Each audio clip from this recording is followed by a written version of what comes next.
இது ஒரு நல்ல விஷயமா இருக்கும். ஆனா இத எத்தன பேர் கடைபிடிப்பாங்க அப்படின்றது தெரியாது. போக்குவரத்து அமைச்சர் விமல் ரத்நாயக்க ஒரு விஷயம் சொல்லியிருக்காரு. அதாவது தூர பயணங்களுக்காக மேற்கொள்ளப்படுற பேருந்துகள், வேன்களுக்கு வந்து 48 மணித்தியாலத்துக்குள்ள ஒரு பரிசோதனை ரிப்போர்ட் ஒன்று தேவ.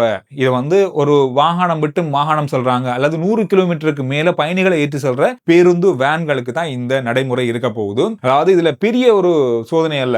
பிரேக்கு, அதோட சரியான முறையில டயர்கள் இருக்கிறதா, அதோட வாகனம் தூர பிரதேசம் போகக்கூடிய அளவிலான கண்டிஷன்ல இருக்கா, கண்ணாடிகள் சரியா இருக்கா, லைட் எல்லாம் சரியா இருக்கா, இந்த மாதிரியான ஒரு சாதாரணமான ஒரு பரிசோதனை மேற்கொள்ளப்பட வேண்டியது கட்டாயமாக இருக்கு அப்படின்ற மாதிரி சொல்லியிருக்காங்க. இது மிக விரைவில் நடைமுறைக்கு வருது. இதுல இன்னொரு விஷயம் கேட்டுக்கொள்ளப்பட்டிருக்கு. நீங்க எங்காவது சுற்றுலா போறதுக்கு பேருந்துகளை நீங்க முன்பதிவு செய்வீங்க, வேன்களை நீங்க முன்பதிவு செய்றீங்கன்னா இந்த சர்டிபிகேட் இல்லாம போகாதீங்க.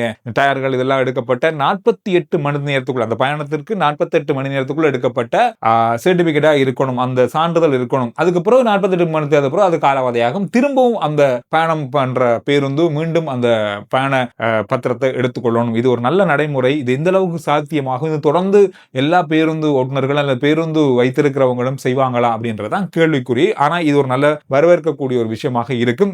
இது தனியே, அதாவது மக்கள் பொது போக்குவரத்துல இது அங்கங்க பயன்படுத்தப்படாவிட்டாலும் நீங்க வந்து தனிப்பட்ட முறையில நீங்க ஒரு முன்பதிவு செய்து போற ஒரு ஆளா இருந்தா வேன்களுக்கோ, நம்ம அதிகமா வேன்ல பயணம் செய்யறோம், நம்ம ஏர்போர்ட்டுக்கு வருவோம், யாழ்ப்பாணத்துக்கு போவோம், இந்த மாதிரியான சுற்றுலா போவோம், ஒவ்வொரு இடங்களுக்கு போவோம், வேன்ல அதிகமா நாங்க பயணம் செய்றோம். இப்படியான சர்டிபிகேட் இல்லாம, இப்படியான ஆவணம் இல்லாம இனி வேன் புக் பண்ணாதீங்க. கவனமா இருங்க.